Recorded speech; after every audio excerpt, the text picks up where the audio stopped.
12. Birth of Christ our King. The prophecies of Christ's coming include a very striking one in Ezekiel 21, 26 and 27. Thus saith the Lord God, Remove the diadem, and take off the crown. This shall not be the same. Exalt him that is low, and abase him that is high. I will overturn it, and it shall be no more, until he comes whose right it is, and I will give it him. God here declares that the world's crowns of authority will be removed and destroyed. Things shall not be the same, or it can be translated, change is in process, because Christ shall be born. With his birth, this change will mean exalting the blessed meek of the earth and casting down the mighty. God declares that he will overturn or ruin all the world's sinful powers and turn the world over to Christ. Between Ezekiel's day and the birth of our Lord, all the great empires of the ancient world were overturned and ruined.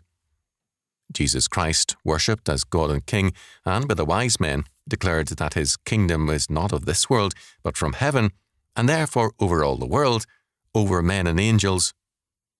After Christ's ascension, St. Paul declared that another great overturning would shortly begin, a shaking of the whole world of human powers, so that only those things which cannot be shaken may remain. Hebrews 12:27. Knowing these things, the Virgin Mary in the Magnificat saw in prophetic joy the meaning of Christ's coming.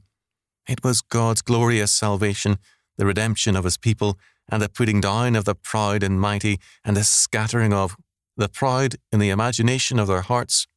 Luke 1:46-55. When the aged Simeon took the infant Jesus in his arms, he rejoiced, saying, Lord, now lettest thou thy servant depart in peace according to thy word, for mine eyes have seen thy salvation, which thou hast prepared before the face of all people, a light to lighten the Gentiles, and the glory of thy people Israel. Luke 2:29-32. To celebrate truly the birth of our Lord, we must see him in his glory as Saviour, Redeemer, and King. We must see him as the great overturner, who shall cast down the proud and the mighty to give the earth to his blessed meek. We must see him as he who came to redeem us from our burden of sin and guilt by his atoning blood, and as our abiding Lord and Governor. We must see his coming as the beginning of his assured victory, and we must echo by faith the heavenly chorus. The kingdoms of this world are become the kingdoms of our Lord and of his Christ, and he shall reign for ever and ever. Revelation 11:15.